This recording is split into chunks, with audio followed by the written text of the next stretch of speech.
Hello mga minahal kong kaibigan followers, good evening. Sana nasa magandang kalagayan kayo. Nandito naman ako mangulit sa inyo. Magdasal tayo ha. Maraming salamat. Sa ngalan sa Ama at sa Anak at sa Espiritu Santo. Amen. Ama naming banal na makapangyarihan sa lahat, nandito kami ngayon humihingi ng kapatawaran. Kasama ko ngayon ang aking mga kaibigan at yung nakakita sa video na to, lalong-lalo na sa mga pamilya namin, sa bawat isa.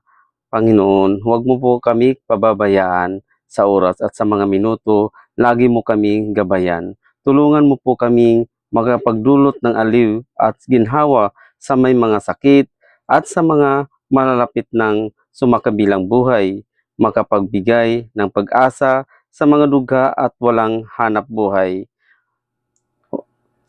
at ng mga pusong wasak, nakikiisa sa pagkilos ng mga inaapi at pati na din ang mga taong naliligaw ng landas.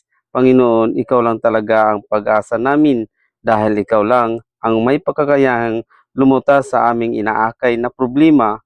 Maraming salamat, Panginoong Hesus Nazareno, ang aming tagapagligtas. Amen. Sa ngalan sa Ama at sa Anak at sa Espiritu Santo. Amen. Bye-bye mga minahal kong kaibigan, followers. Good night. Salamat.